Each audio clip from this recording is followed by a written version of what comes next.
Hey everybody, what's up and welcome to another episode of Into the Necrosphere. We are up to episode 54 and my guest today is Tony Campos of Static X and Asesino.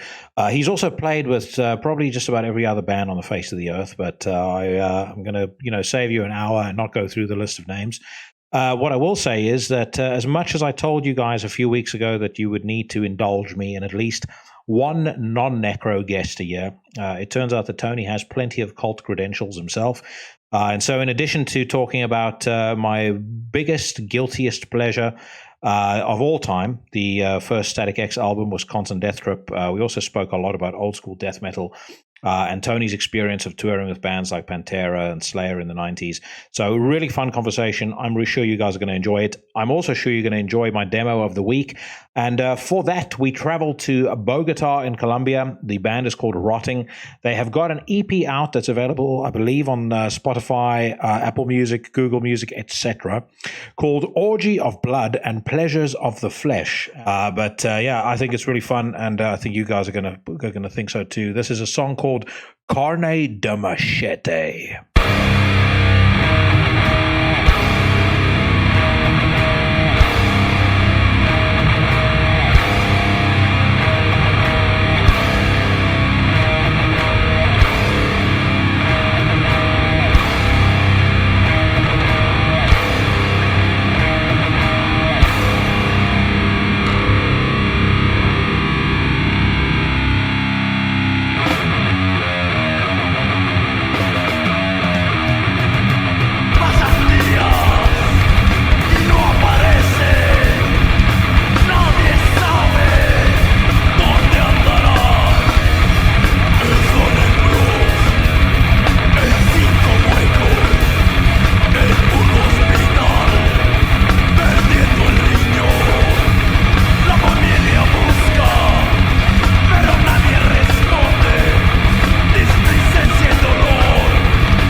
There was Carne de Machete by Rotting out of Bogota in Colombia. The EP is called Orgy of Blood and Pleasures of the Flesh. And if you like it, go check them out. I'll post a link to where you can find them in the description of this podcast. And if you end up buying some of their merchandise and they ask you who sent you, you let them know that old Jackson at Into the Necrosphere was the man that referred you their way. And likewise, whenever you do check out any other bands and you buy anything of theirs off Bandcamp, do tell them that Into the Necrosphere sent you, because as far as supporting the show, it's the best thing that you could possibly do. It makes it way easier for me to get bands on the show. If they know that they know where their listeners are heading when they want to listen to quality podcasts.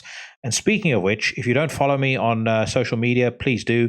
On Twitter, the show is is at iNecrosphere. On Instagram, it's at Into the Necrosphere. On Facebook, you just simply search for Into the Necrosphere, and you'll find me rather easily. And likewise, if you've just discovered the show and you're not subscribed yet, then please do hit subscribe on YouTube, Apple iTunes, Stitcher, Spotify, Castbox, TuneIn Radio, and pretty much everywhere else that you consume podcasts. And you can get a brand new episode of the show delivered to your mobile device for free. That being said, you got some disappointment coming your way because, as I've mentioned on episodes gone by, I'm in the midst of a house move. That house move is going to mean that I'm going to be without the internet or access to my computer for probably about 2 weeks or so. So this is going to be the last episode for the next 2 weeks. I think by the time that this is posted, it is going to be October the 13th. So that means that I'm going to be off on the 20th and the 27th, and I'll be back in action again on November the 3rd, at which point I hope to be able to do the final installment of my death metal countdown series. And if you haven't checked out last week's episode with Kelly Schaefer of Atheist yet, make sure that you do. It was fucking awesome. Definitely in the top 5 favorite interviews that I've done this year. And it was, and that's saying something because I've spoken to some fucking badasses. So make sure you check that out, and, make sure that you keep checking in, because I will be gone for a brief period of time, but I'll be back before you know it. Also, if you are interested in finding out my thoughts on new music, then stick around after my interview with Tony. I'm going to be talking about the new Anaal Nathrakh as well as the new Vous, Autres. And I will also be doing some news. So if you like me ranting and raving like a cranky old coot about the latest in Metallian news and current affairs, then stick around for that. In the meantime, welcome to the show for the first time ever, Tony Campos of Static X and Asesino. Let's get this fucking show on the road.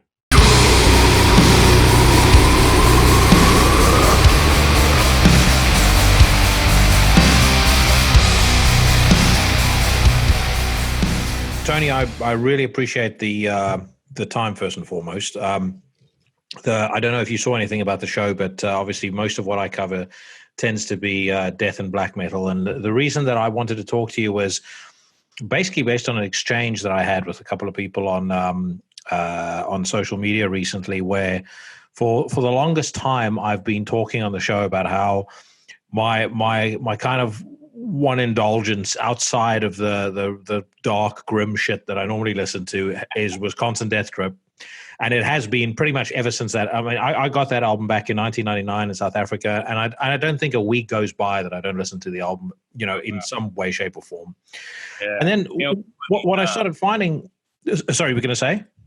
No, it's just it's funny because I remember when we first hit the scene, and I was going, when I wasn't out on tour, I would go to shows and go see my favorite death metal bands and shit. And my buddy Dino was friends with a lot of those guys. He toured with them, so I'd go backstage with them and meet those guys. And almost all of them were like, "Oh yeah, my girlfriend really loves your band." Yeah. Well, this is the thing. So I've been going on about this for the longest time, and then I had an exchange on social media a ways back, and it was again dyed in the wool. I only listen to the most brutal fucking black metal on the face of the earth. This guy posts this thing on his Twitter account. He says, "What's your guilty pleasure?" And I said, "Well, I don't really think it's a guilty pleasure, but I fucking love Wisconsin Death Grip by Static X." And all of these guys just immediately, "I love it as well. It's a brilliant record. One of the best things ever." And so, I kind of that's the angle that I wanted to take, in talking to you. But, likewise, I like a lot of the other stuff you've done. I'm obviously a big fan of Asesino, that being more in my vibe. And the way I tend to do the show anyways, I hit record and we start talking and we go from there. But I kind of wanted to let you know that at the start. I don't want to spend eons dwelling on the same old shit that you've been talking to people about, I'm sure to death over the last 12 months, particularly with Project Regeneration coming out. So hopefully that allays your fears. It's not going to be, a standard. So tell me about the new album and about touring without Wayne kind of fucking interview. But let's pause that for a second, and I'll ask you it's almost like an admin question that you have to ask people now when you do an interview. I see you're pretty well set up in that room to have been able to survive lockdown. What have you been getting up to over the last couple of months? Been splitting my time between working on music and playing video games, basically. Yeah. And what do you play on? Mostly PC, although I do have a Xbox and PlayStation back there. But most of the time I'm on PC. Like seriously, the only reason I got the Xbox was to play the Halo games. Yeah. And I forgot what exclusive came out on PlayStation 4. Well, The Last of Us and also Ghost of Tsushima. I haven't played either of those. I played the original Last of Us. I loved it. But I've been, when the new Doom came out, I played the crap out of that. But what else? And then they keep re-releasing all the old Halo games on the Master Chief Collection. They keep those on PC, so I've been playing those as they've been coming out.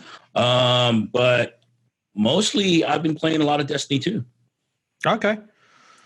Yeah. No, it's funny, by the way, how a lot of people seem to have kind of drifted away from the console game and gotten back into PC. Like I used to be a PC nut when I was growing up. I moved to the UK in 2002 and I got myself the first Xbox. And then, I've kind of, with every generation since, I've bought a PlayStation and an Xbox. And then when these new NVIDIA graphics cards came out, I think it was last week or the week before, and I started seeing what games look like when you play it on a GTX, on an RTX 3080. I was like, I'm sold. Last week I put my money down and I bought the most fucking brutal gaming rig imaginable. And I told my girlfriend the way that this thing will be set up is when I switch the power on, the power in the rest of the neighborhood is going to go down. The lights are going to start flickering. Did you pick up one of those 3080 cards?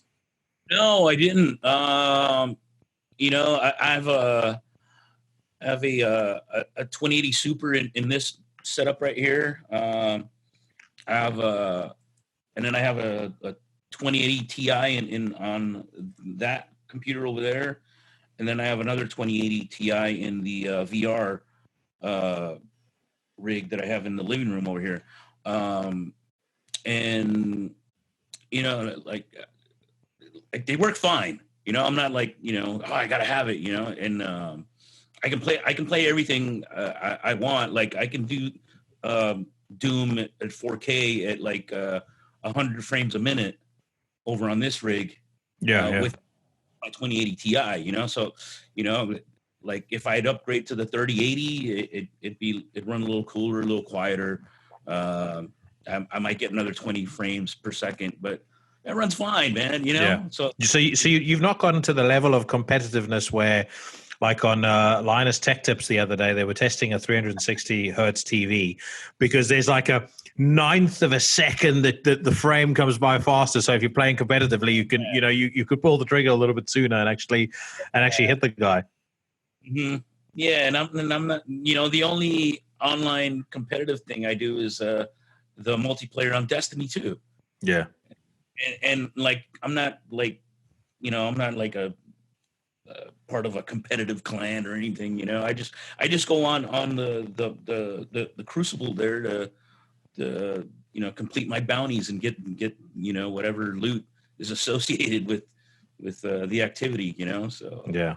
No, I wasn't bad at Titanfall, and then I wasn't bad at Titanfall 2.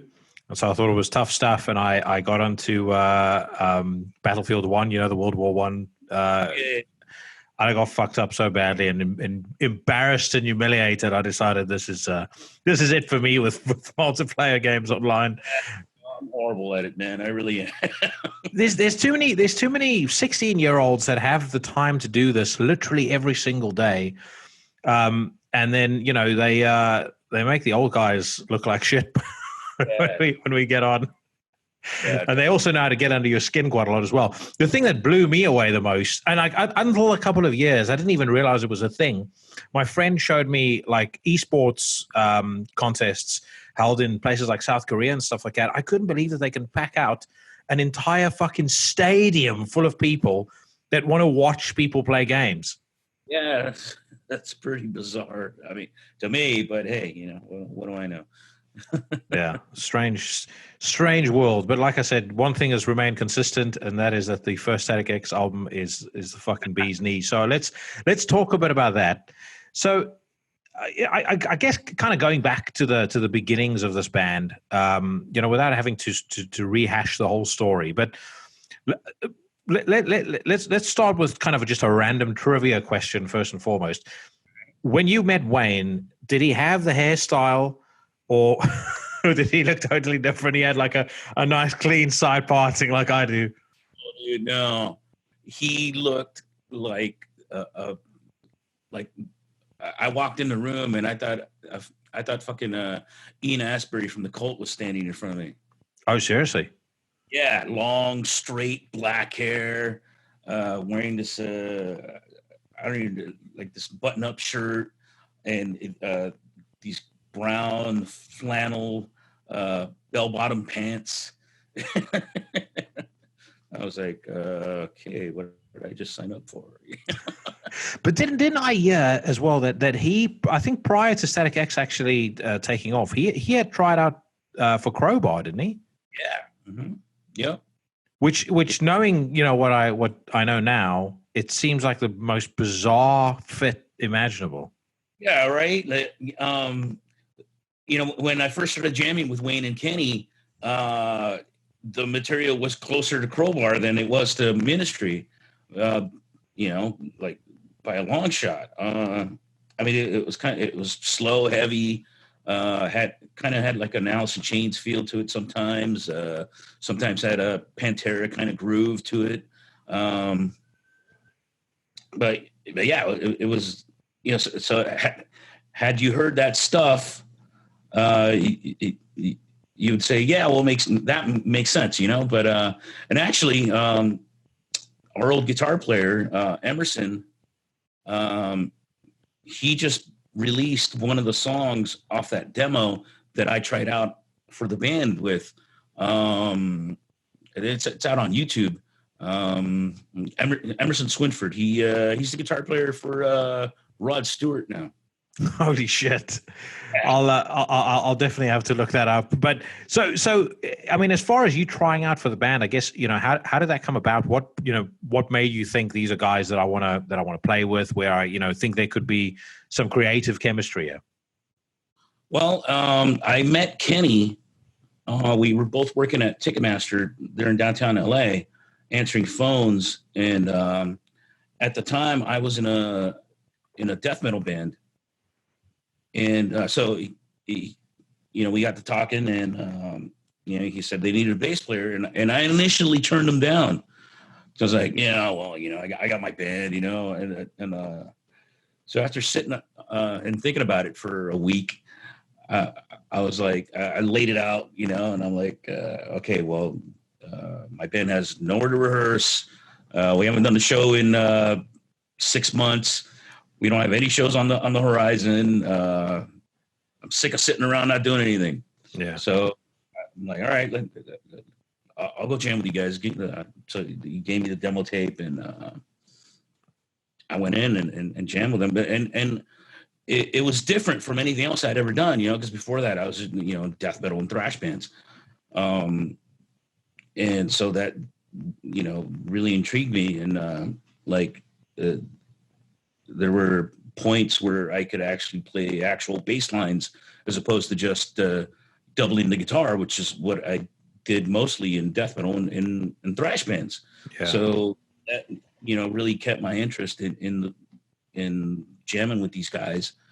And then as things progressed, we tried a lot of different things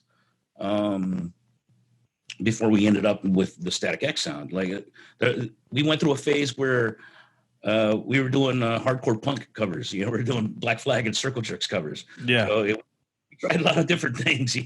Yeah. So what made this particular sound stick? Because it's the thing is, like, people compare it to Rob Zombie, and they compare it to Ministry and stuff like that. But I think it's very self-contained. I think it's, especially that first record, I think is extremely unique sounding. And very often when I describe it to people that maybe aren't so familiar with it, I'll say to them, it's like the craziest thing about it is there's hardly even riffs on the record. It's like the guitar is just another rhythmic instrument, but it just works so fucking well. And it works well from start to finish. I mean, it literally, like, if you listen to it's one of those albums you have to listen to back to really experience it properly, because everything flows into each other.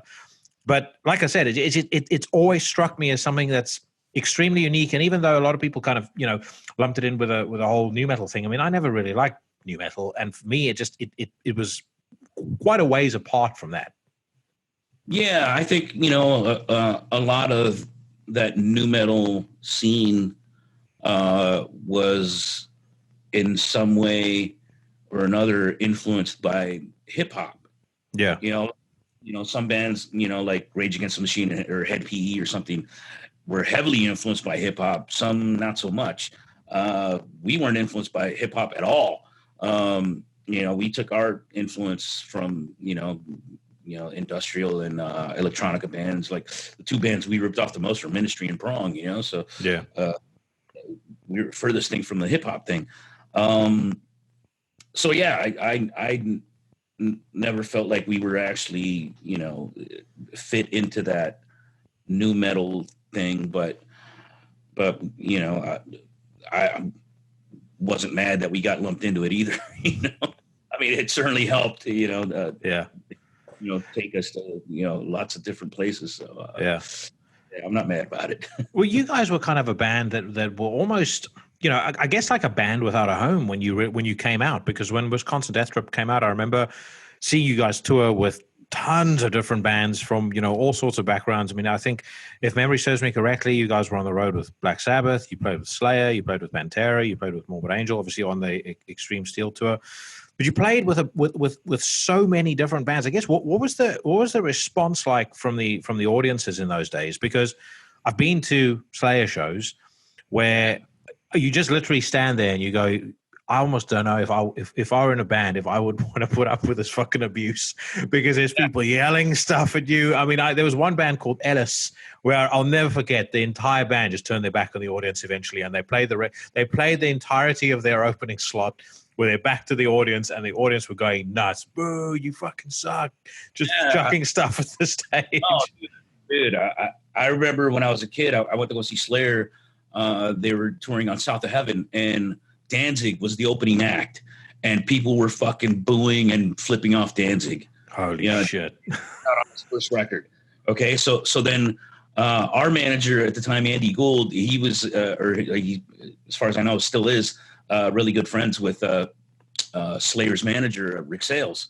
And so Slayer was doing a gig in San Diego, and they needed an opening act, and Andy got us the opening slot, and I was like, "Oh shit, we're gonna get killed!"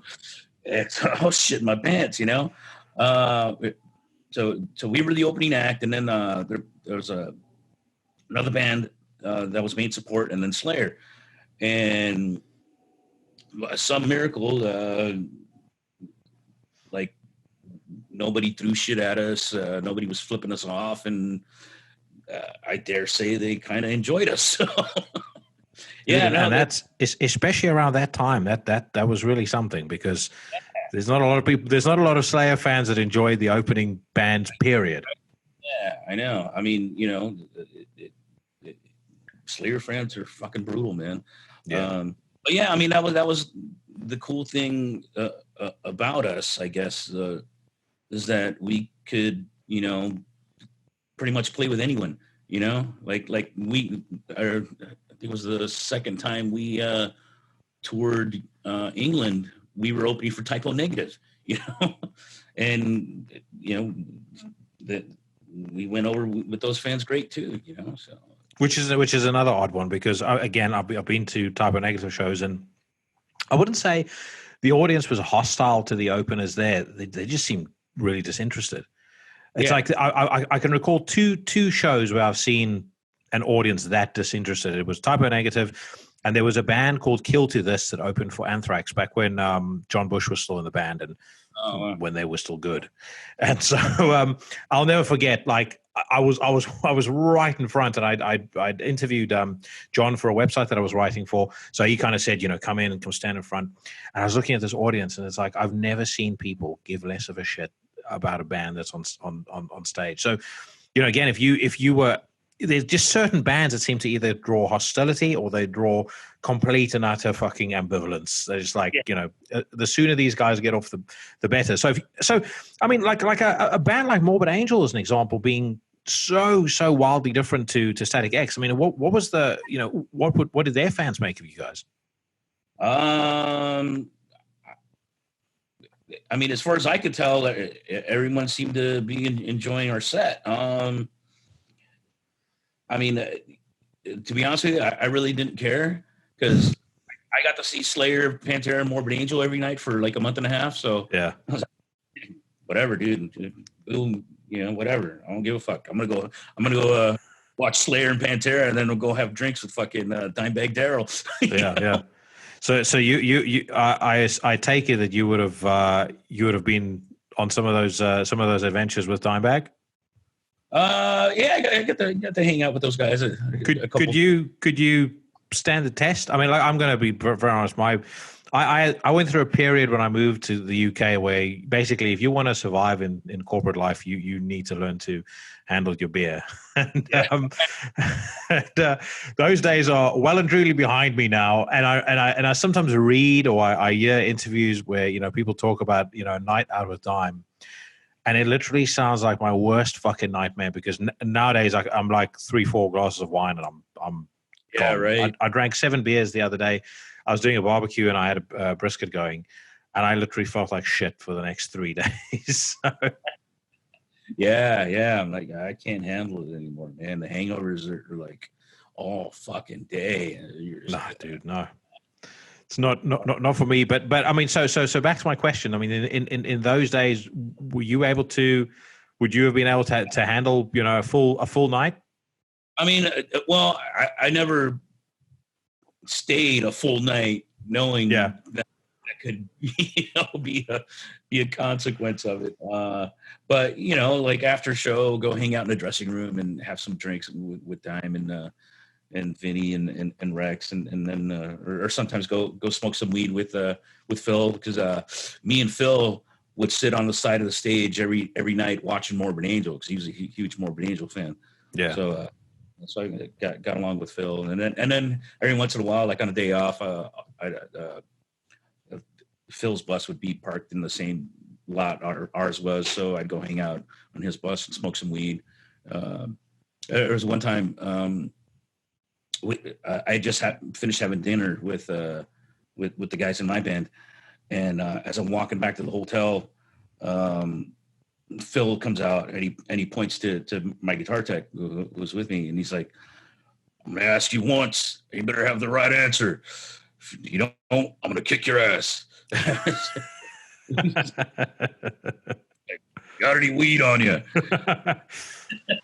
and the guitar tech is like, "No, but I can get you some." It's like, all right, good answer. And so we ended up going back on his bus, and Tom Mariah was hanging out too. So we're all getting high on Phil's bus, smoking weed, and then Phil turns to Tom and he's like, "Oh, I'm sorry, I got to do this." And he grabs his CD player and he hits play and he starts playing Hella Waits. And that was the record. Well, that was my first Slayer record that I bought. Yeah. And so it's a little surreal moment hanging out with Phil Anselmo and Dude, Mariah.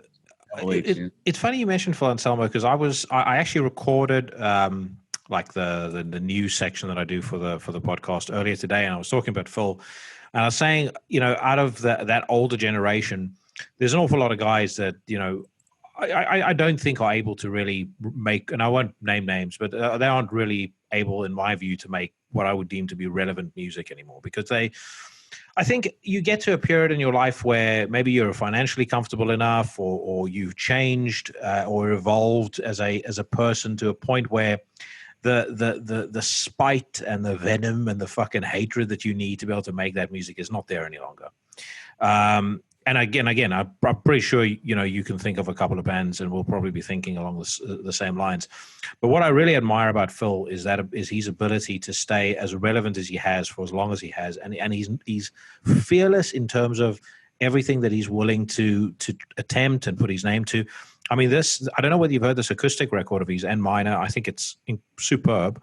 Then he had his black metal album that he did, or he did a couple of EPs with Scour, which was outstanding. That Down show that he did recently, I feel like ever since he's sobered up, his voice sounds better than ever. And then I heard he's busy with Kerry King on a project as well, which is basically, Panleia or whatever you're going to call them. But yeah, I really admire that, because I think it's very hard to stay that relevant if you've been doing this for so long, and you've seen and done and accomplished so much. I mean, you sort of wonder where the hunger would come from, but it seems to be on tap for him, limitlessly. Yeah, no, Phil's awesome, man.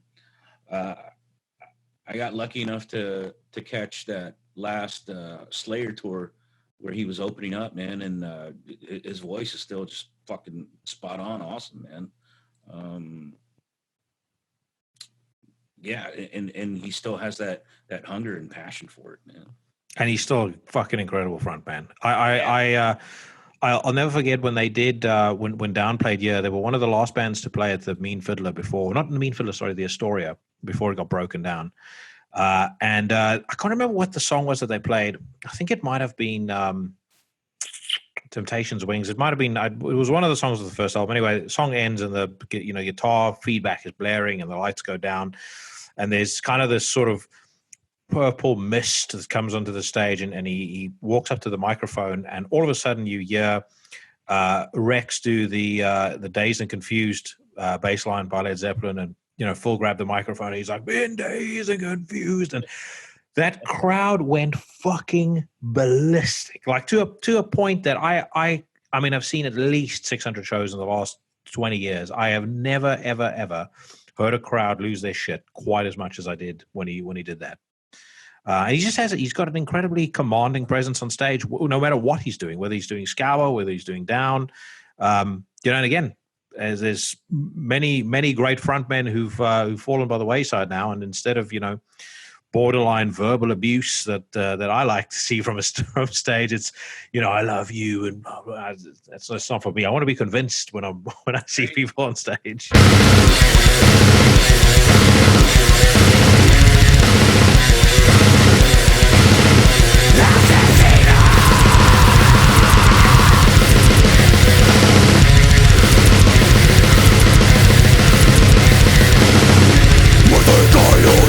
Cielo, si no todo tiene nada, pues solo la sangre ama, uso tuya y de tu madre, tú solo que me encuentro de estrellas con la bala de una vela perforada.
desencarnado, soy maldito, mueres violado, desgraciado, destripado, soy maldito, balanceado, despedazado, desencarnado, soy maldito, mueres violado.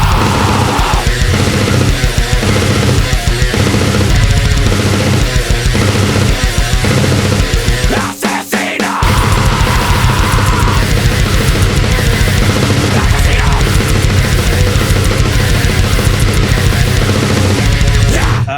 But getting back to Static X, in those early days when you were jamming with the guys, and as you say, you guys were playing all of these different songs and stuff like that. I guess what was the moment or the first track that you guys wrote together where you were like, I think we've nailed it now. I think this is the sound and this is the direction that we're going to go on Wisconsin Death Trip. I think it was Bled for Days. Either Bled for Days or I Am. One of those two songs. But that was once we got that down, we were like, yeah, okay, let's keep ripping off Ministry and Prong. Yeah. But see, I think you mentioned coming from the death metal and the thrash scene. I feel like you kind of brought some of that underground cred into it as well, because obviously you guys had the vocal interplay going and things like that. Whose idea was that? Were those kind of deep, guttural, almost like those death metal vocals that you were doing? And was there any resistance from that or against that from anyone else in the band? No. Wayne wasn't a huge death metal fan. I think the only death metal band he really liked was Obituary. He loved what was it, the End Complete. He really loved that. Which I've been binging on recently again, actually. We'll talk about that in a second. But yeah, sorry, carry on. Record. But when I started doing backing vocals, I didn't bring the death metal thing in right away. I started with more of the Het Philly kind of grunt, and then I just sort of snuck in the death metal thing, and then snuck in the high screams, Yeah. But every time I tried something different, Wayne was like, so. If they said anything, you'd be like, "Oh, sorry guys, I was just clearing my throat." Yeah. Sorry. And as far as kind of the 12 tracks that made up that record, what are the ones that you look back on, I guess, with the fondest memories and the ones that you enjoy playing live most now, or that I guess bring back the best memories from that time? I don't think I can narrow it down to one track. I mean, it's just the whole experience of being on stage and playing those songs again. Like, it had been over a decade since I played any of that stuff. It'd been over a decade since I jammed with Koichi, and probably 16 years since I played with Kenny. So, it was like, it was all kind of new again and fresh and exciting. And so just the whole experience really just brought back all those cool vibes and feelings and memories from those early days. Yeah. I will say from my side, I think if they did, I don't use Spotify, I use Qobuz. But I think if Qobuz did a stat count, I think the Trance is the Motion is going to outnumber almost everything else that I listen and everything I listen to by probably 10 to 1. Every time that I'm about to try and hit a PR in the gym, that's the song that I play. Like I'll listen to something else, and then when the heavy stuff, when the heavy weights need to be lifted, then the heavy sounds kick in. But we kind of touched on it earlier, but I guess what was the biggest surprise to you? I guess where have you come across the most surprising or the most unlikely Static X fans? Because again, this seems to be a band, especially off the strength of the first record, that cuts across a very, very broad stretch of people in I mean, I would say in metal, but probably outside of metal as well? Well, the first time it hit me that Static X had fans like everywhere. I was out on tour with Ministry in 2008, and I think we were playing like Istanbul, and yes, Static never got to go to Istanbul or much of or any of Eastern Europe. And I was just walking down the street, nowhere near the venue. I think I was looking for something to eat or a mall or something, and like these three kids came up to me, and they're like, "Oh, Static X." I'm like, "Wait, what? How do you know about my band?" You know? Yeah. So like, you know, these three kids on the other side of the fucking world, in a place that the band never went to, they're like, you know, they know and love my band, you know. So like, that was a pretty cool moment, you know. Yeah.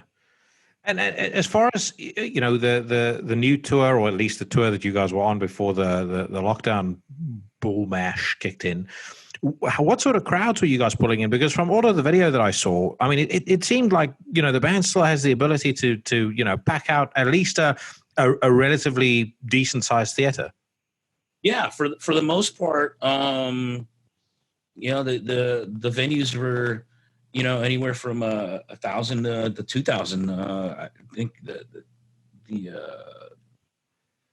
was one venue in Minneapolis where it was 2,500 and it was packed. And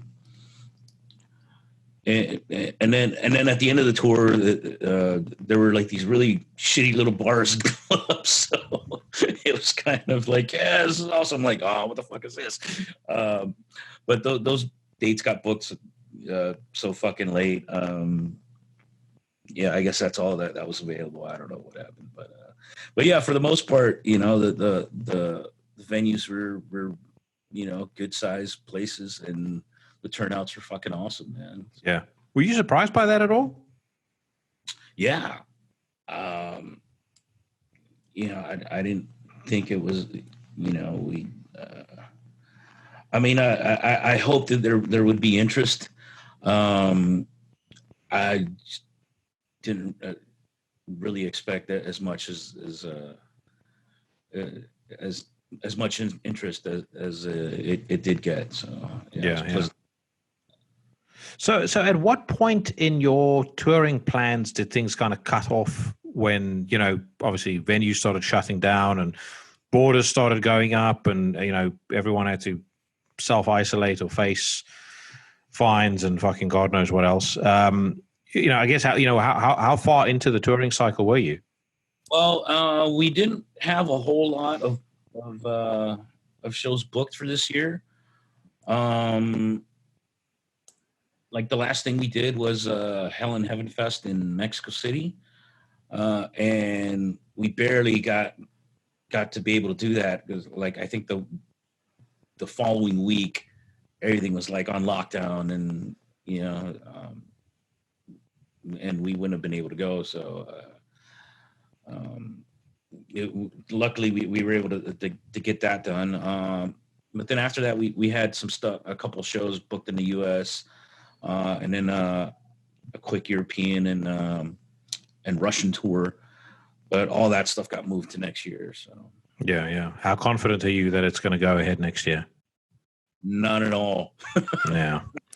No, they just restarted lockdown here tonight. So because apparently the virus is like gremlins. So, you know, they're mogwai. It's a mogwai up to 10 p.m. and then after 10 p.m. it turns into stripe.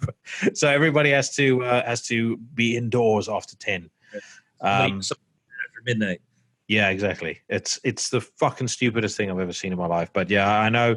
I spoke with Ghoul from Mayhem, and he was saying as well, if you know, if there's another lockdown and they have to reschedule all their you know, the already rescheduled dates from that they've moved to March of next year now, it's going to be a real fucking catastrophe money-wise for them, and also in terms of kind of incoming revenue. Yeah, no, absolutely, man. The people don't buy records anymore, so like touring's it. This is how we make our money, So, definitely puts a damper on things for sure. What do you think of some of these quarantine live streams or these quarantine shows that bands have been doing? Because like I think the one that Behemoth did, I think was really, really good. And I'm not even the biggest fan of Behemoth, but I thought that was excellent. And I thought to myself, I would pay, $10, $15 to see something like that if it's a band that I really, really like. Yeah. And I also feel like maybe they sort of set the stage there for other bands to follow. But what's your thoughts on that as a viable means to, at least generate some income whilst you're not able to tour? Yeah, I mean, I think it's fucking great. Whatever, whatever you can do to try something, and I'd rather try something than just sit on my ass and this sucks, So yeah, I'm all for it, man. Try a bunch of different shit, see what sticks, Yeah. Have you guys got plans to do anything like that? No, we're working on volume 2 of the record. That's the main focus, and then we have another secret project we're working on. Once that's all said and done, and if things are still in fucked mode, then maybe at that time it'll be something to look into. But our plate is pretty full right now. Yeah. I was just about to say though, technically speaking, you could go touring as Asesino, and you'll be absolutely fine because you wear masks. So, Right. So, what is going on with Asesino? Because I love both records. I thought your performance on both records was fucking top notch. And I was listening to Cristo Satanico again today, like in preparation for this interview, and I started thinking to myself, why in the fuck are they not making music? Well, we've attempted to make music for the last 15 years, 16 years since that last record. But I've been busy with shit. Dino's been busy with shit. Emilio's been busy with shit. Lately, Dino sent me 2 tracks. I finished bass and vocals on one. I'm writing lyrics on the second one. So, but now Dino is switched over to Fear Factory mode. So I'm probably not going to get any more material to work on for quite some time, but that's okay because in static mode working on volume 2. But hopefully sometime next year when we're both done with our prospective records, we can resume working on a new Asesino record.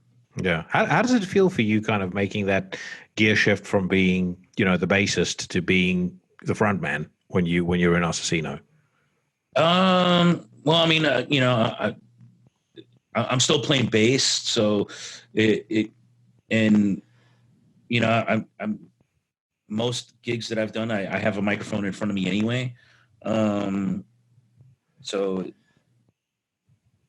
the only thing that I kind of got to switch modes in is, when I gotta like front the band and talk to the audience, but doing it in Spanish and having the mask on, I turn on this other persona where I'm just this fucking asshole that talks shit to the crowd. And they love me for it. It's a funny thing, Yeah.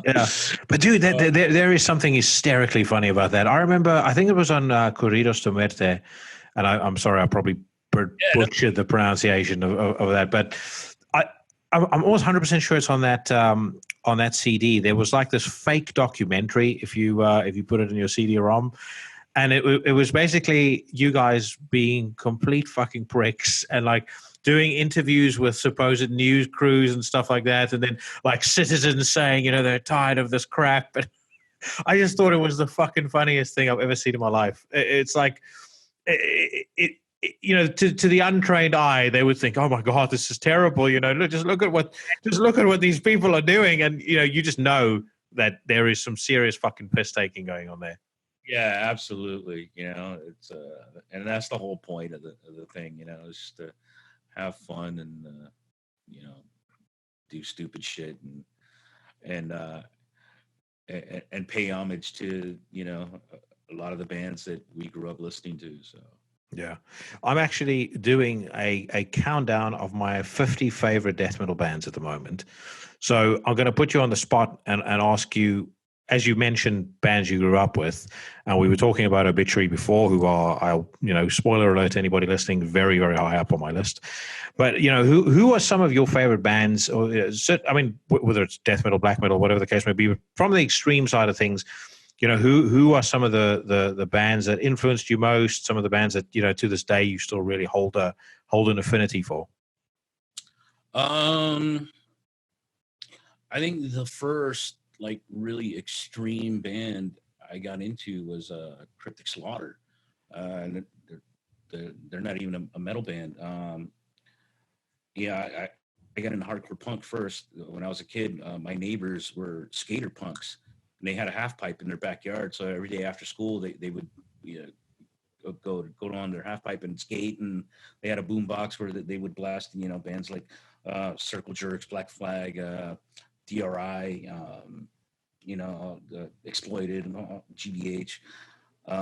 So that was my first intro into really extreme music, and then I really got into Cryptic Slaughter. I have the.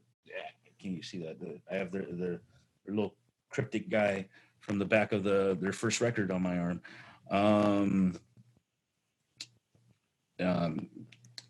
So yeah, they were a big influence on me, and they weren't exactly doing blast beats, but it was like a step to getting into blast beats. Yeah. The gateway. Yeah, exactly. So yeah, Obituary was huge on my list for sure. Death, the Leprosy was a huge record for me. Sepultura, Beneath the Remains. Creator, Extreme Aggression. Monumental record for me because that's how I started doing vocals. Was trying to imitate Millie. Oh, seriously? He still sounds fucking great to this day. By the way, he sounds really, really cool. I think it was a Wacken live record that came out about 2-3 years ago, and they were doing my favorite Creator record is Violent. Is it Violent Retribution or Violent Revolution? Revolution, yeah. It sounds so cool when he does it. Like even to this day, it's like Violent Revolution. Yeah, but no, brilliant, great choice. Yeah. Let's see who else. Morbid Angel, Blessed Are the Sick. Yeah. That record was on heavy rotation. Yeah. What I love about that album is Dave's voice in particular, because it's I think it's probably one of his best vocal performances, and especially on the tracks where he's singing a little bit higher.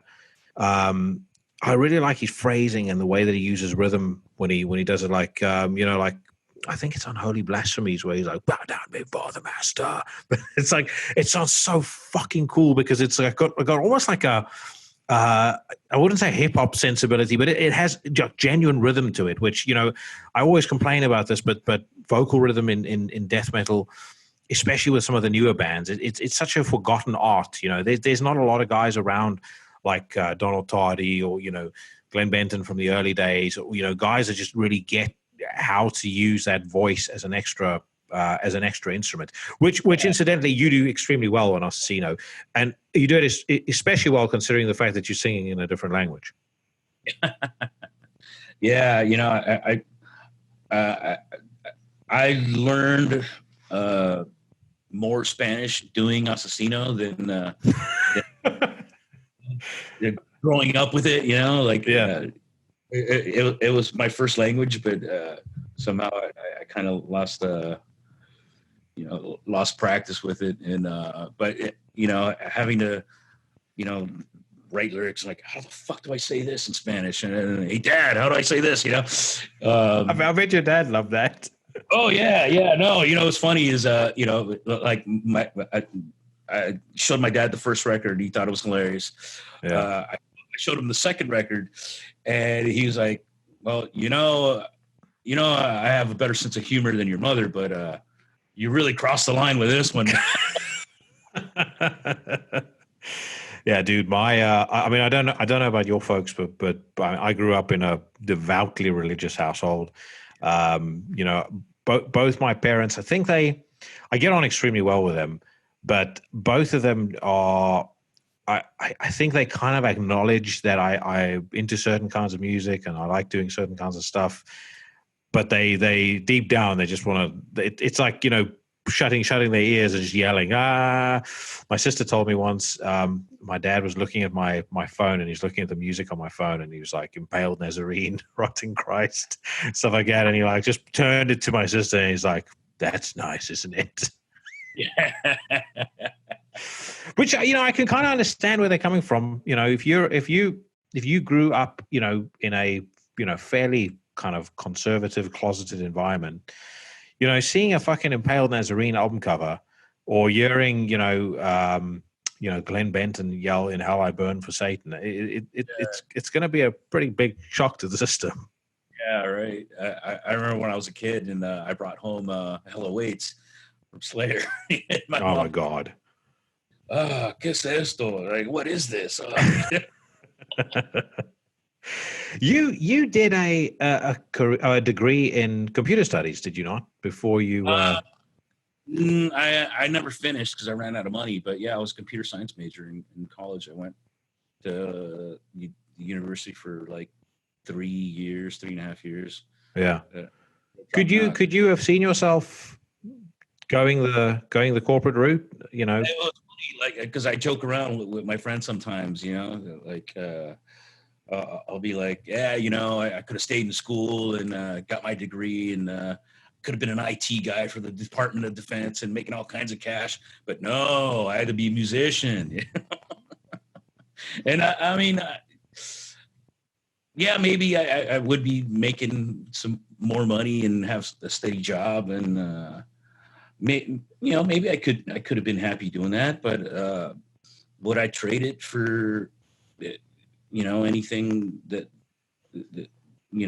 I've done? No. I mean, I would have never made had the experiences, made the friendships that I've had, had I gone that way. I've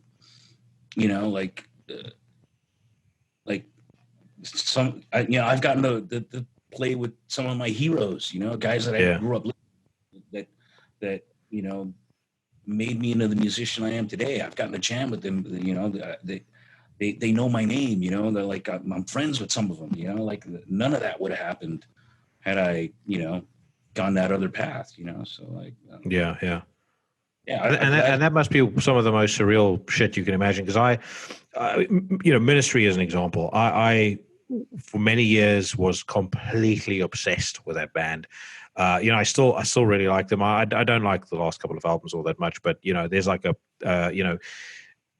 everything up into The Last Sucker I think is fantastic. And I remember actually interviewing Paul about 6 or 7 months before he passed away, and he and I just hit it off. We sat talking for probably about 2.5 hours, and the tour manager came by and said, "Paul, you guys are about to start sound checking," and he's like, "You want to come and stand on the stage and watch?" And I just stood by the side of the stage and I was looking at, like, there's Tommy Victor, there's Al, and I was just fucking blown away because Prong, which I know is another band that you were in, was another huge band for me when I was young.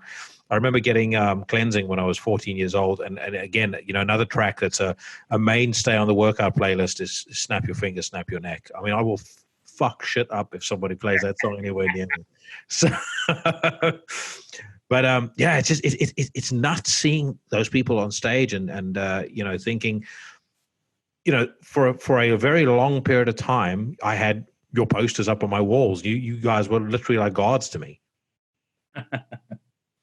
But anyway, dude, I want to thank you very much for your time. I know you're a busy guy, and I know you get a ton of these, so I appreciate you taking the time to talk to me. It's been a lot of fun.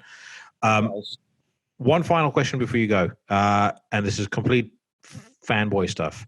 You guys opened for, when you played with Ministry, Death Grips opened for you. Those guys strike me as being completely and utterly I really like them, but I've never seen dudes so fucking intense and out there on stage as those three.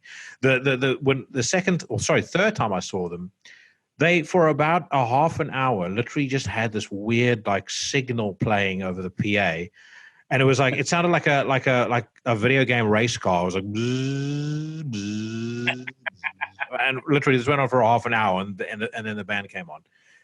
Did you have any interaction with those guys, or do they just literally go back into their fucking space pods when they come off stage?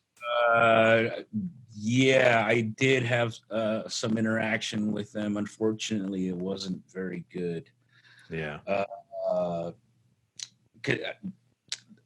It was first show, and they hadn't shown up yet. Like they didn't show up until like about 6 p.m. And so there were like 4 different dressing rooms, and I found an empty one, and I was like, well, hey, I'll just set up my shit in here. So I set up my gaming fucking setup, and I'm in there. I'm fucking in the middle of a Crucible match on Destiny 2, and they come in and they're all just standing around me. Who the fuck are you? What are you doing in our dressing room? I'm like, whoa, hey man, like there wasn't a sign or anything that said Death Grips or So I was like, oh, yeah, okay, hey man, sorry man, just let me finish this match. And like, no, yeah, and like, come on man, just let me. Like I had 5 minutes left on the timer, and I'm like, dude, come on, just let me finish. And they were like, they were fucking pissed at me. That seems a little pedantic though, man. You need to leave a man to finish his game. Back when Street Fighter 2 was like the big thing at the arcade, and everyone crowded around and had all their fucking coins ready to go next. You got fucking beaten down if you interrupted somebody. Yeah, right. Well, yeah. I got a little talking to on the bus by Al and the manager. I was like, I didn't know, man. Yeah, it was an empty room, and I didn't want to bother anybody else with my fucking video game nonsense. So Yeah.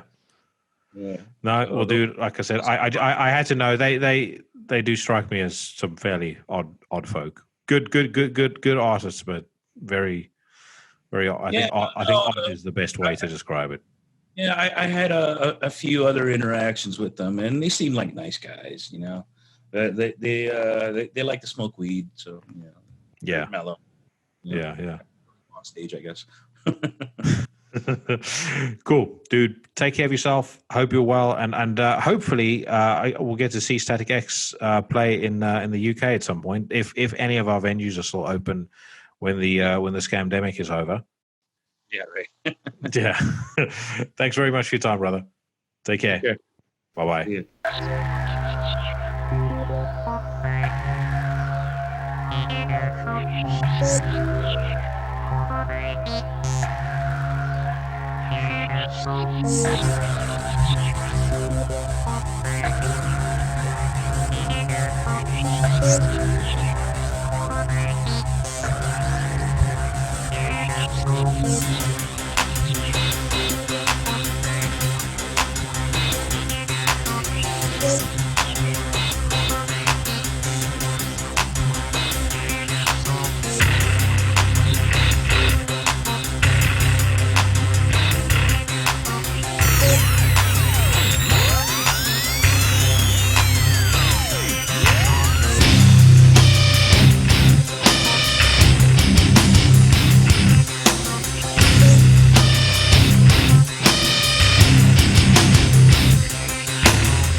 Thank you so much to Tony for coming on the show. I had a great time talking to him, and I hope that you guys had fun listening to that as well.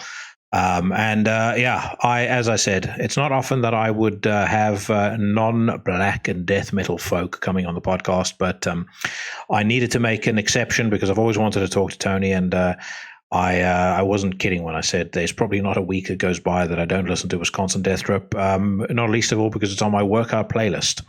So let's talk about some new music. And I want to start with a new Anaal Nathrakh. The album is called Endarkenment. It came out on October the 2nd. It's the fourth record that Anaal Nathrakh have put out on Metal Blade Records. I'm going to preface what I'm about to say by the following. So, as all of you know, I don't really like making a habit of giving bad reviews for the simple reason that I think there's so much great music coming out. There's absolutely no reason for me to spend any time talking about something I don't like when there's a ton of bands that are deserving of attention and praise, and you should be listening to. And frankly, like I said, I'd much rather be talking to you about what I like and what I would recommend, and running a band down, because the fact of the matter is, as much as I might run my mouth on the news section in particular, I've been in the studio with bands before, and I know that there's no chance on the face of the earth that I can pull off what these guys pull off. Certainly not in the case of Anaal Nathrakh. I'm making an exception in this case, however, because as all of you know, not only is Anaal Nathrakh one of my favorite ever black metal bands, as evidenced by their lofty position on my top 50 black metal list, but I don't think there's been a single album that this band have put out that has not been on at least the top 3 in the year that it came out. A New Kind of Horror, which was their last record that came out in 2018, was my number 1 pick for 2018, and then it got usurped by the Antichrist Imperium record. But number 2 on the list, The Whole of the Law, that came out in 2016. I think that was my favorite record of 2016. Deseratum, Vanitas, Passion, they've all ranked right up there. And to say that I've been looking forward to Endarkenment is a fucking understatement. The fact of the matter is, however, that Endarkenment is, in my opinion, not good. I think there's a couple of things wrong with this record. I think first and foremost, most of the riffs to me sound like they were recycled from either previous records or from previous writing sessions or recording sessions, and they're pieced together out of the offcuts that did not make it onto records gone by. A lot of it sounds very kind of Anaal Nathrakh by numbers. It all sounds fairly predictable to me, and there just seems to be a real lack of genuine aggression on the album, which I know flies in the face of them claiming that this was Anaal Nathrakh at their most confrontational, in your face. I just don't see it, and I've tried to listen to this album multiple times, and I just cannot get into it, no matter how hard I try. And this is not for lack of wanting to like it either. I think the first time that Endarkenment, the first single of the record, came out, I actually listened to it, and I thought the first time, this is really good. And then the more I listened to it, the more I realized I'm telling myself this is good. It's not actually good. It's certainly not, not on a par with anything this band has done before. And that's really the story across the whole album. And when I talk about the riffs being an issue, that's not the only problem, yeah? The other problem is that the drum programming, which has kind of been a mainstay of Anaal Nathrakh for most of their career, but has always been done in such a way that it sounds very creative and there's a load of different things going on. And this album just sounds fucking boring. There's no variation. It basically alternates between blasting and kind of mid-tempo with an insane amount of double bass thrown in for good measure. And then on top of all of this, they've sorted fit to shoehorn these really saccharine, clean-sung melodies into almost every single song. And, whether that, belies their Iron Maiden influences or, I don't know, whether this is just what they were in the mood for. It just sounds fucking lame. And it just sounds unbelievably predictable, and just it just takes away from the impact that this band has had on every single album. And I'll kind of close off this review by saying the following, because I know that I'm in the minority as far as this is concerned. I mean, I've seen them post countless reviews up giving this record 10 out of 10, saying it's great. Some people have said it's a return to form, which is journalist shorthand for I don't know what else to write because I don't have a appropriate command of the English language, but that's beside the point. But yeah, listen to 3 tracks off of Endarkenment and then immediately switch to anything off of the last 4 or 5 records. And if you think that what you've heard in the first instance is on a par with what you hear there, then Endarkenment is definitely the record for you. I myself have done it. I don't get it. I think this record, in my opinion, is the biggest disappointment of 2020 by fucking no small stretch of the imagination. It's not the worst thing you'll hear in 2020, but in terms of what I expected versus what they delivered, I really hope that Anaal Nathrakh hasn't run out of tricks, because on this record, to me, it sounds like they have. I am going to play a track. This is probably my favorite song off the album. It's probably one of the only highlights of the record, and it's ironic that it's at track number 2 because the Endarkenment, or the song that opens Endarkenment, obviously that was the opening's first single, and I didn't like that. So when I heard Thus Always to Tyrants, which is the song coming next, I thought, okay, maybe I was wrong. Maybe it's just a one-off. Sadly, things go awry from there. Side note as well, the album cover, which is, there's kind of 2 sleeves from what I can tell. There's this kind of black dark sleeve which looks fine, and then there's this kind of band album art, or soon to be band album art, which is basically a pig with a penis out of every eye. Is the fucking stupidest thing I've ever seen in my entire life. Again, it's one thing to do something that's shocking and confrontational, but I mean, this is just Bush League bullshit. It's like, it reminds me of the Jesus is a cunt Cradle of Filth t-shirt, which I thought then, and I still think now, is the fucking biggest, most childish, pathetic thing on the face of the earth. And when people run around wearing it like they're cool, I mean, man, grow up.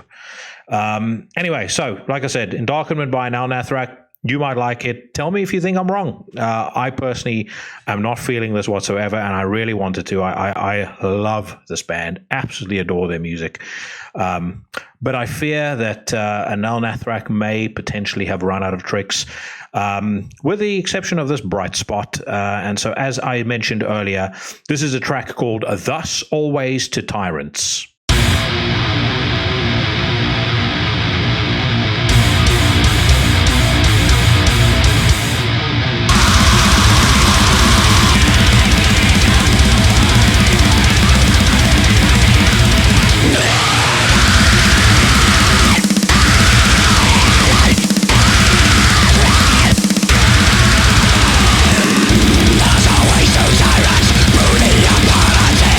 You all deserve to die.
Thus Always to Tyrants by Anaal Nathrakh off their new record Endarkenment, their 11th album out now on Metal Blade Records.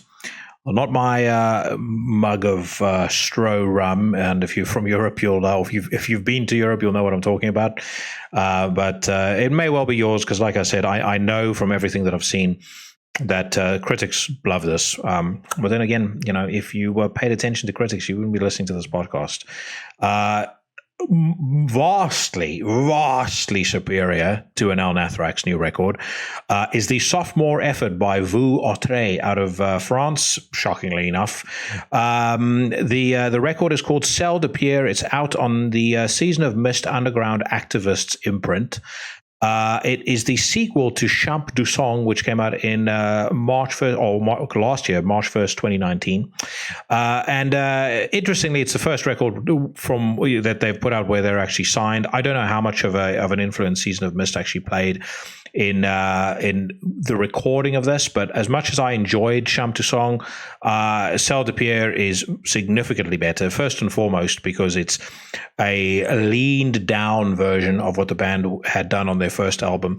On their first album, I think there were a lot of fantastic ideas, and the album was really dense and atmospheric and, riff heavy and all of those great things, but it did sound a little bit bloated. It was nearly an hour long, and I did feel like it could have done from being just a little bit more concise, where with Cell de Pierre, they've definitely done that. The album's only 38 minutes long, 6 tracks, of which quite a significant chunk of some of them are these kind of really interesting, I would say, latter-day Depeche Mode influenced keyboard bits that really help set the tone.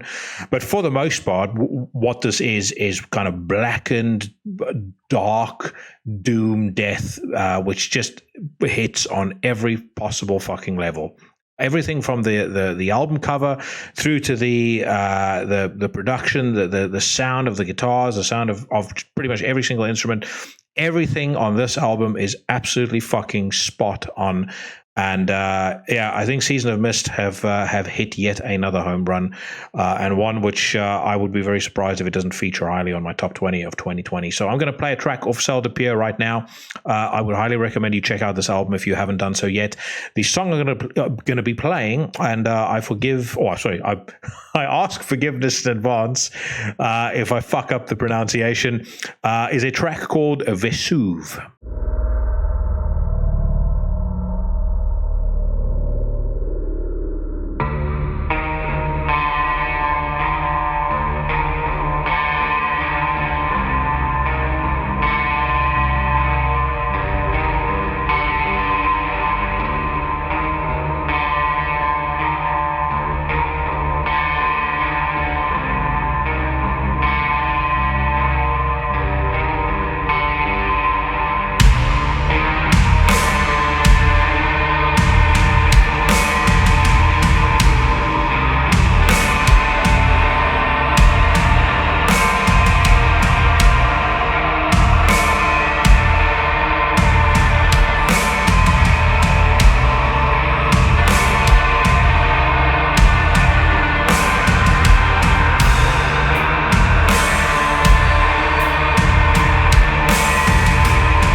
Vesuve by Vous, Autres, off a fantastic record called Cell de Pierre, which is available right now on Season of Mist.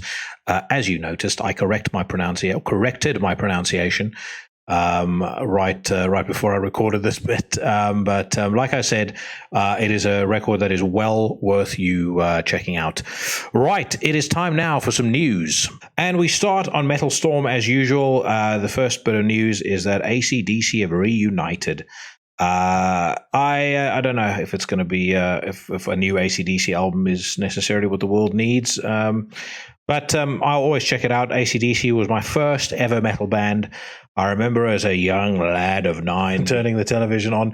There was a show in South Africa called Hot Hits, and there was a guy that used to present it called Barney Simon, which, again, anybody that is of my generation that grew up in South Africa knows who Barney Simon was. He probably introduced me to way more music than anybody else. But I remember they played Thunderstruck off the Razor's Edge, and he introduced it as being something that you'll love but your grandma will hate. And I heard the song, and it was the first time that I'd ever heard music that was, not obviously by our standards heavy, but, heavy. And I was just absolutely fucking blown away. So, yeah, like I said, not sure if necessarily the world needs another AC/DC album, but I'll certainly be listening.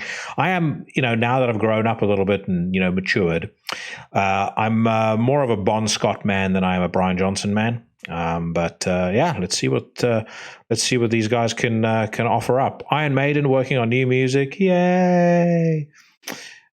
Jungle Rot in writing mode. Jungle Rot are a pretty cool band. They did not make my death metal list, but in hindsight, maybe they could have. I did debate them at one point, and I'll definitely need to do an honorable mentions segment for the death metal stuff. But fun band. Nothing particularly original, but they definitely have their moments. Favorite Jungle Rot song, and one of the hardest death metal songs of all time, is a track called Carpet Bombing, which is about, I think, 1 minute 52 seconds, and it just ends with the vocalist going right at the end, "Here comes the bomb." This fucking explosion. But yeah, very cool band. What else is going on that I can talk to you guys about? 6 Feet Under launch video for Blood of the Zombie single. That was my impression of Chris Barnes' version 2020 and the fucking disgrace that his vocals are. I'm not gonna. I know that I was gonna make an exception on Anaal Nathrakh and tell you guys what I thought of that album, but I don't have to review the new 6 Feet Under. Both the songs I've heard are a fucking embarrassment to the genre, and I can say this unequivocally, and I will bet my fucking house on that. If this band came out in 2020 and they didn't have Chris Barnes in the band, and Chris Barnes didn't have the pedigree that he had, and Jack Owen didn't have the pedigree that he had, there is no fucking chance that this band would have been signed by a record label. Not by any stretch of the imagination. I really think this Nightmares of the Decomposed is a fucking farce, and it's disgraceful that bands like this can be put out on a big label when there's a ton of excellent unsigned bands that get told that you're not for us, or we're not going to go your way or whatever. I mean, I've mentioned some of the awesome unsigned bands that are around. I've obviously played a bunch of bands on the demo segment of the show, but Stellar Master Elite, Master's Call, Quell that I played last week. How in the fuck are these bands not signed? But this trash is getting the seal of approval of a record label. It only proves that. I don't know. I know Brian Slagle is a guy that's done an awful lot for the genre, but maybe he's been to one gig too many, and his hearing is not what it once was. I have to say, my hearing isn't what it once was. I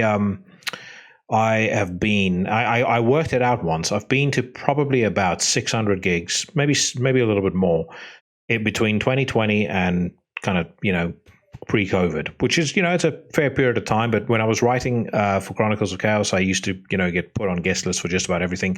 And there was a period of time where I was going to 2-3 gigs a week. And I foolishly did not wear earplugs. So, I think it's still fine, but my girlfriend has to repeat an awful lot more than I think she would do to somebody else. So, let it be a warning to you kids, wear earplugs because,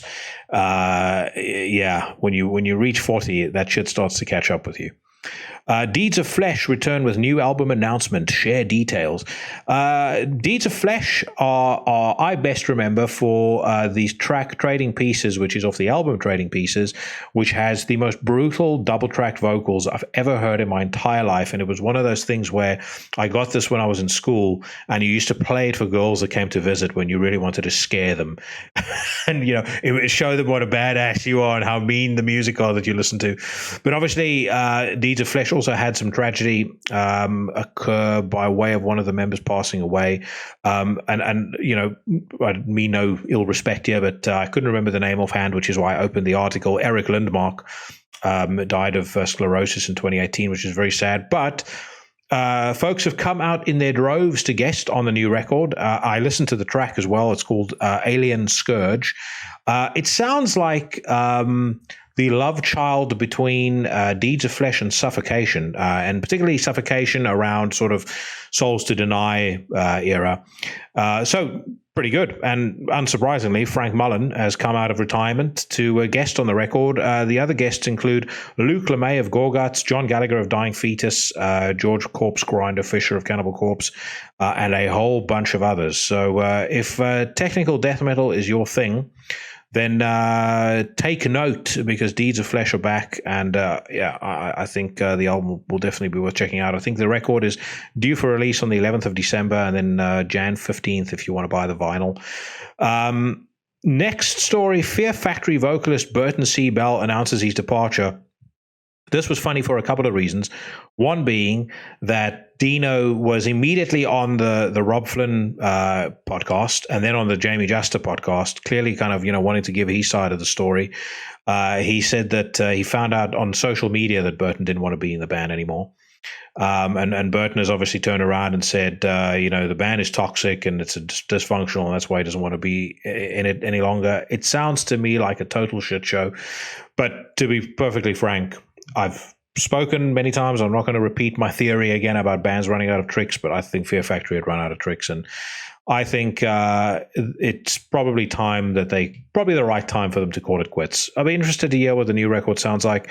I didn't like Genexus, and I doubt very much that I'm going to like the new album. Decapitated re-signed with Nuclear Blast Records. I spoke obviously about Decapitated last week on the show with Kelly. Big fan of this band. I'm looking forward to seeing what they do next. I hope it's an improvement on Anti-Cult. Anti-Cult was a load of anti-good as far as I'm concerned. It was a fucking pile of muck and beneath the capabilities of this band. So I do hope it's going to be a return to form for them, because, prior to that, these guys were fucking hitting one home run after the other.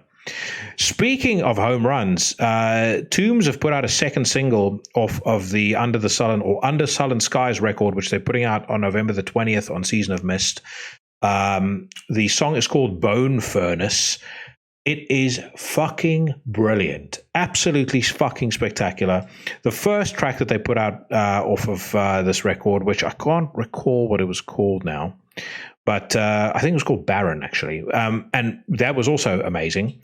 And hopefully Mike won't mind me saying this, but I may or may not have heard some additional music off of this record. And trust me when I say this, it will be a very, very, very high contender on your favorite records of 2020. If you like Tombs, this is exactly what I meant a while ago about bands being true to themselves in the way that they express themselves artistically. This sounds to me like the most comfortable that Mike has been with material that he's put out as a songwriter. I think it is absolutely sensational. So remember that, Under Silent Skies. I'll definitely get Mike on the show as well when the album is released. Maybe a little bit before, because he'll be inundated with a bunch of other conversations. So it'll be nice to have him on as well. He and I have developed quite a good rapport with my visits to his podcasts, and his two visits to mine. And as I've mentioned before, it's not easy getting the right kind of person onto Into the Necrosphere, because one, I need to deal with the fucking riffraff trash that pollutes most of the record labels, and I exclude the beautiful and buxom Katie Irizarry from that, and obviously Letitia and everybody else there. But most record labels are terrible at helping you. They are just fucking diabolical, and the less said about PR companies, the better. Again, with the exception of Tony's PR person, Tom. I can't remember his surname, but he's top notch. But then it means that I have to reach out to people myself. And when you reach out to somebody yourself, you then have to kind of not really kind of oversell it, because if you oversell it, then the person's going to come on the show and they're going to act like they're doing you a favor by being on. And then you're not really going to be able to have the type of conversation with them that you want. So some of it is fucking luck of the draw. I was just really, really lucky that that Ghoul was, responsive when I reached out to him. Super lucky that Mike was. Super lucky that Alex from Ruins of Everest was. And as I've said at the start of the show, and I'm going to keep repeating because Scott Bamford showed the way with that fucking great Panzerfaust interview he was responsible for me getting. If you buy stuff from the bands, make sure you tell them that you heard about it on Into the Necrosphere, because if you do that, there's a very good chance that they'll be open to me reaching out to them. And again, from the bottom of my heart, to everybody that has done that, I am so unbelievably grateful for you taking the time to do that. Likewise, for the folks that send me messages, I've been getting more and more messages from people all the time, and I'm just blown away that anybody would take fucking 2 seconds to send me a message to say they like what I do. Moonspell have entered the Orgon Studios in Milton Keynes to record their forthcoming album following 1755 from 2017. I didn't like 1755, although I did like almost everything else that Moonspell has done. I don't know what it was about 1755. It was heavier and a bit darker than some of the stuff they'd done before, but I just couldn't get my head around it. And I heard an interesting story the other day about Fernando's response to a fan that asked him why they no longer play tracks off of Under the Moonspell. And I may have said fan on the show at some point as a guest. He can tell the story then. But apparently the response was not positive, which is a shame, because Under the Moonspell is a fucking masterpiece. What else?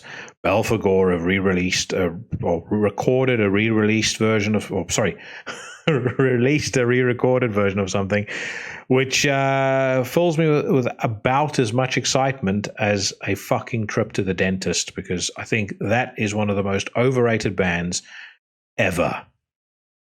Devil Driver revealed music video for new single. I was pleasantly surprised by this. I again, guilty pleasure. First Devil Driver album I think is very cool. Everything after that is unlistenable. But this new one wasn't bad. I'll tell you what's especially good is the new My Dying Bride EP. Rick Eaglestone posted about this on his social media a little while ago. He'd obviously gotten an advance copy from I think Nuclear Blast, who were putting it out. I didn't very much enjoy The Ghost of Orion, which was the full length that they put out earlier this year. But this EP is absolutely sensational. The track I've heard is just really beautiful, classic My Dying Bride melodies, double vocals, well harmonized vocals. I sound like a fucking imbecile calling it double vocals. But really, really good. And the track that they've released is called The Secret Kiss. Check it out. The EP is going to be called Macabre Cabaret. Man, sounds like they are fucking back to firing on all cylinders. And I have to say, I as a father myself, I felt so bad for Aaron when I read the story about his daughter getting cancer, and I'm fairly confident that would have reflected on Ghost of Orion and maybe made the record a bit more difficult to record. But from my understanding, she's pulled through now, and I couldn't think of anything fucking worse than having to hear that news as a, like I said, as a father myself. So hopefully everything is all right on that front, and hopefully he's in a better place. The music certainly sounds sensational. Right, let's move on to the Democrats' Guide to Rock Music, better known as Blabbermouth. There is not a huge amount on here that is worth paying note. I mean, again, we seem to be inundated now with about 700 articles a day where Rob Halford explains all the various machinations of being gay. ironic, since we spoke about it not too long ago on the show, and when he came out, I don't personally think, I mean, unless I missed something big, I don't think anybody gave a shit. Maybe there were a few idiots that, said some homophobic, stupid stuff to him, but for the most part, no one seemed to care. Everyone still loves Judas Priest. I don't see them not selling out any, stadiums or, having trouble shifting units because the closed-minded metalheads have said, we hate gay men. Why we have to be beaten over the head with it now? I don't quite know. Corey Taylor remembers the first time I received a death threat, guys. This man is such an insipid fucking geek. I'm not even going to waste breath on talking about it because I'll bet any money that death threat was fucking made up. He strikes me as somebody who is hell-bent on seeking as much attention as he possibly can. And, again, his music is just complete and utter garbage, particularly the solo stuff that he's put out. Dimmu Borgir's Silenoz is open to writing biography. How the fuck is that even news? I'm open to writing one as well when I'm 60. Should somebody post that? Dimmu Borgir's Silenoz woke up at 12 p.m. went and fixed himself a sandwich for lunch. What a fucking pathetic, pointless thing to post. This was funny too. Slayer's Tom Araya shares Russian disinformation on Hillary Clinton that was rejected by bipartisan state panel. Thanks, MSNBC blabbermouth, for posting that crap. And by the way, it's not disinformation. It's not been debunked. There's an ongoing investigation around that. So, why you have to take such issue with every fucking thing he posts on social media, God only knows. What else is there? There was, actually, I saw some fucking cool news, necro news. The Amenta, who I think I've mentioned on a couple of episodes ago when I spoke with Matt from Antichrist Imperium and Werewolves, a band out of Australia. If you've not yet heard their records, they are fucking killer. I just saw today they've signed with Deborah Morty, which is superb. A superb fit for them from a label perspective. And it means we're getting new Amenta music. And I've also reached out to the guys from the Amenta, and they will be coming on the show when I'm back in action. So I'm looking forward to that. Looking forward to talking to them. I remember hearing their first record, Ocassus, and just being so fucking blown away. If you look up Jackie Smith, the Amenta Ocassus COC, you'll find one of the most gushing, fucking pathetic reviews that you've ever heard or that you ever read in your life by I think I was 23 or 24 at the time. But I literally wrote about how it was going to change metal forever, which obviously it didn't. But I still like it very much. I think the Amenta are excellent, and I'm really happy to hear that they're going to be putting out new music. What else is? Yeah, there's nothing else really much to talk about. John Dalmayan says Serge Tankian doesn't speak for all four members of System of a Down. Serge Tankian is a fucking dweeb as far as I'm concerned. Oh, God. Testament's Alex Skolnick releases funky anti-Donald Trump song called Trump Sucks. I have a rap song of my own. My name's Alex Skolnick. I'm a guitarist for Testament, and I don't know shit about politics. Yo! I love Alex Skolnick as a guitarist. He's a sensational player. He's one of the very best as far as I'm concerned. Testament, in terms of the genre that they play in, are in a league of their own, but I am so fucking sick of hearing Alex's blathering drivel about politics. Because, I know that Borry from Blabbermouth was, fanning down his loins while he was writing the lyrics down for this rap song. But, I can summarize for you what's in there. Every fucking stupid talking point on Good Morning Joe and Don Lemon and Chris Cuomo and all the other losers from all the fucking bullshit far-left crap news stations that idiots follow and then think that they're politically clued up. Again, you're welcome to say what you want. I'm not one of those guys that says artists, aren't allowed to talk about their music. I've said I would prefer they don't, but, say what you want, but then expect to be challenged.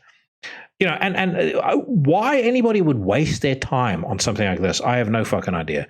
Because does he think his rap song is gonna change any minds? Is any hardline Trump supporter gonna hear his rap song and go, oh my god, this changes everything? Alex Skolnick told me that Trump sucks, and all this time I was gonna put my little X next to his name. Yeah, it's just so fucking dumb. I don't think a guy in his 50s should be spending his. Surely he can find something more productive to do with his time. Anyway, I think. Oh, here we go. Corey Taylor blasts Donald Trump. The Cheeto God lead. I think that's about it for this week, friends. I'm not going to talk about Disturbed. So, although I will say, as another guilty pleasure, there's one or two songs on. Was it called The Sickness? Their first album. I think the track's called Meaning of Life, which is pretty fucking cool, but everything else is dreadful. But anyway, I think that's me done for the week as far as news is concerned. And it's also me done as far as this episode is concerned. I hope you guys have enjoyed it. I feel like I've been a little more salty than usual on this installment of the news, but I don't know how many of you guys stick it out all the way to the end. If you do, I appreciate it very, very much. And I know I can sound super biased and super opinionated on these news segments, but I kind of do it, to be honest with you, to blow off some steam as much as anything else. And if you listen to it and you like it, then I hope I appreciate it. And equally, if I do sound a little opinionated and a little biased, I will put it this way: I think anybody should be allowed to think and believe whatever they want, and I would never think you're an idiot for believing what you believe, even if it differs completely from mine. And equally, I'm always happy to engage in conversation with people. I just think the world, unfortunately, has lost the art of nuance. You're either in the bad camp or you're in the good camp, and I think that's a shame. Some of my best conversations and people that I regard as some of my closest friends, people that think vastly different to me on a number of fronts. And we have great conversations, and we can differ from each other, and we can still be friends after that. And I think if the world adopted that view a bit more, it would be a far, far better place. But like I said, I hope you guys just never get the wrong impression of some of the stuff that I can spew in these last 15 minutes of each episode, because I'm certainly not some fucking Proud Boy moron supporting dipshit either. Like I said, nuance. Everything, there's good and bad in everything. Okay, so that's me done. Like I said, I'm going to take a 2-week break, an enforced break, because like I said, I'll be out of these fancy-ass Mean Streets. So this is also an historic show, because this is the last time that you're going to see Mean Street Studios. The next time you see me, I'll be at my new spot, which is in the countryside. I will refer to it as the Boneyard, even though it's just like a 60-acre farm kind of thing that my girlfriend part owns with her parents. But it means we can move into a guest house that they have there, and I no longer need to pay any bills, which is fucking great. Anyway, I'm going to stop rambling, and I'm going to wish you all a fucking great week. From the mean streets of Surbiton, for the very last time before I move to the Boneyard, I'm wishing all you bad motherfuckers a fond farewell.